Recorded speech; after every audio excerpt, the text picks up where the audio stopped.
Hey guys, welcome back to the cookie jar. Today we are doing the fourth recipe from the Fudge Cupcake Murder. It is called Hannah's Bananas, which is this one right here, and these 2 pages. Okay, so I'm going to start by saying they're not labor intensive, I don't think, but they are time intensive because they have to chill for at least 4 hours to overnight. So it is a longer process. Now, there aren't very many ingredients lists in this. There's like maybe 8 things total, and there isn't anything that's really a flavorant. There's no vanilla extract, there's no spices. So I'm on the fence about these. I don't know. But it starts saying not to preheat the oven because you need to chill them. But you're going to need 1.5 cups of melted butter, that's 3 sticks, 2 cups of white granulated sugar, 3/4 cup mashed very ripe banana, 2 medium or 3 small. I ended up mashing up 3, and I think I used about 2.5. 4 teaspoons of baking soda, 1 teaspoon of salt, 2 beaten eggs, just whip them up with a fork, 4 cups flour, no need to sift, 2 cups finely chopped walnuts or pecans, measure after chopping. I use pecans because it's what I had in the house. 1/2 cup of white granulated sugar for later. So it's pretty much you mix everything together and then you put it in the fridge for 4 hours. You preheat the oven to 350. You roll them up. It does say the dough is quite sticky. You can wear plastic gloves if you like, or wet your hands slightly so the dough won't stick to them. You roll them in the sugar and place them on the sheet. Now, it does say that they want you to do them tray by tray, like bake a tray, prep the next tray, put the stuff back in the fridge, rinse and repeat until you're out of dough. Which I find odd, considering you're supposed to refrigerate them for so long. Why do you have to keep putting the dough back in the fridge? I'm hesitant about these, especially if you have to roll them in sugar. That seems counterintuitive. If they're that malleable that you're going to be able to roll them in sugar. I don't. But normally I scoop everything out. I show you guys. So what I think I'm going to have to do is scoop a tray, put it in the fridge, scoop a tray, put it in the fridge, and hopefully I have enough room in my fridge to do that, and then I can lay them all out. But if I don't, it's probably just going to be me telling you how many it made and then showing you the final cooked process. We'll have to see as we go how that works out. I don't really think there is, let's see. It says, these cookies freeze well, roll them up in foil, place the rolls in a freezer bag, and they'll be fine for 3 months or so if they last that long. Yield approximately 10 dozen, depending on cookie size. Lizzie's cousin Beth says these are great when they're dunked in hot chocolate, which here lately I've been seeing a lot of chocolate-covered banana stuff, like in the frozen section. So I guess banana and chocolate's a big thing. I can see it. Carrie Rhodes also loves these cookies. She says that middle-aged women should eat bananas every day because they need extra potassium.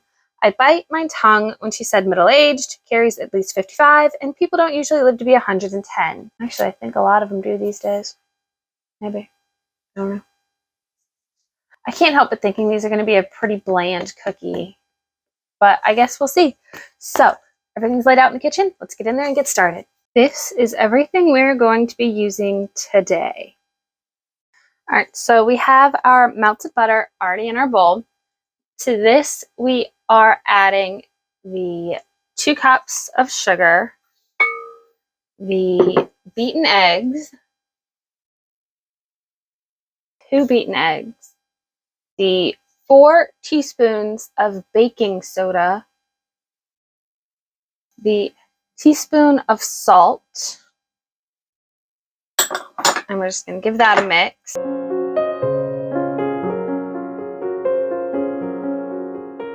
Now we're going to add the 3/4 cups of our mashed banana.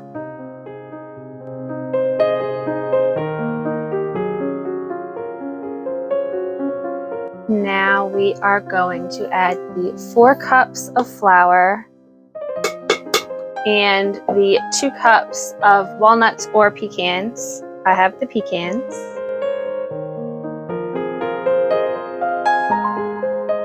And this looks exactly like a banana bread. Exactly like one.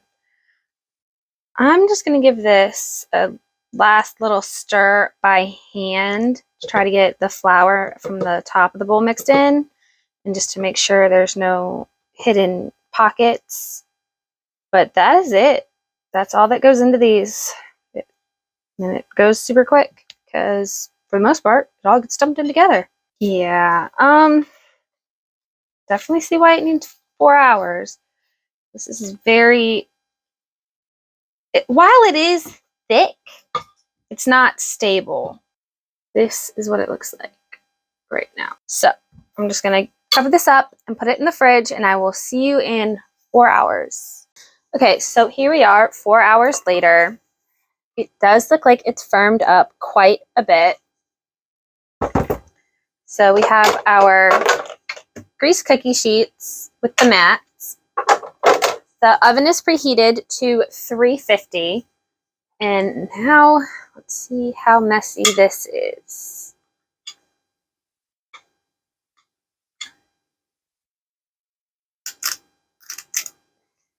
Doesn't seem that bad. Seems like it'd be okay.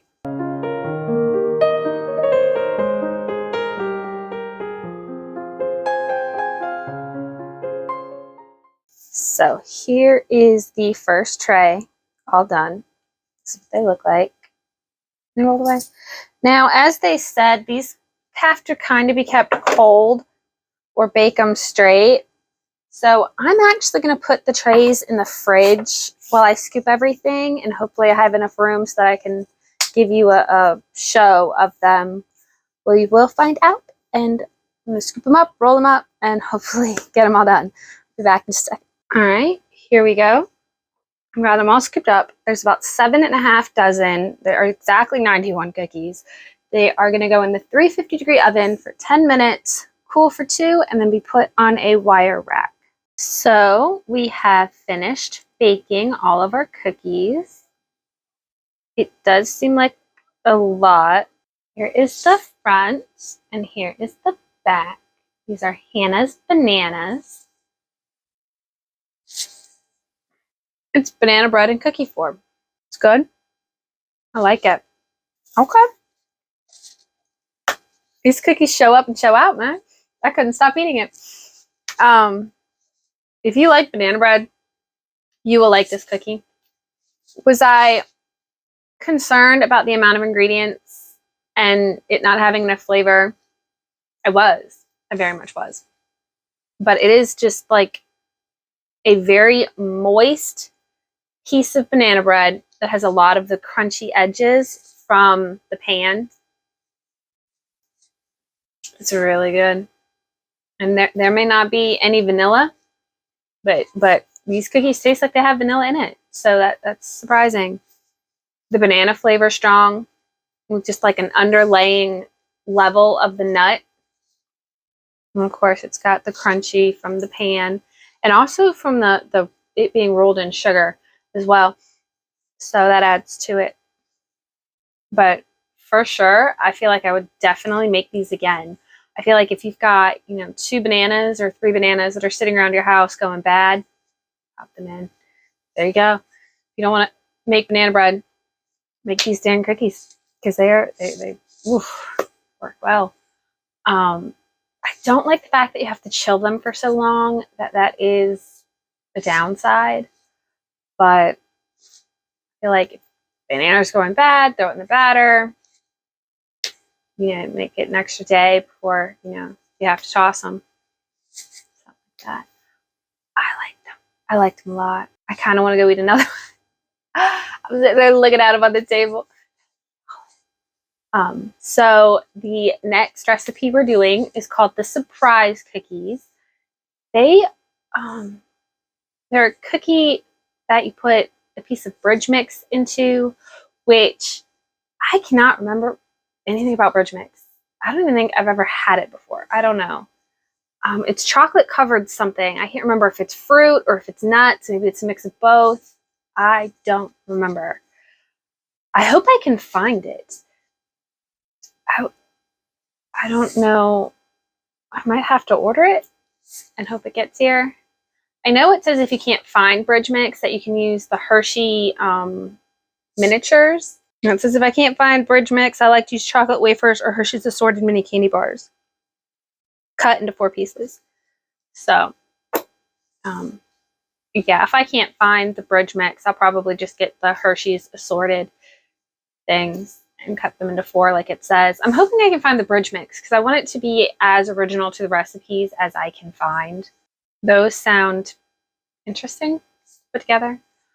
If you're interested in seeing more about the surprise cookies, obviously join us next week at the Cookie Jar. I hope you'll have a good week, and I will see you then. Bye, guys.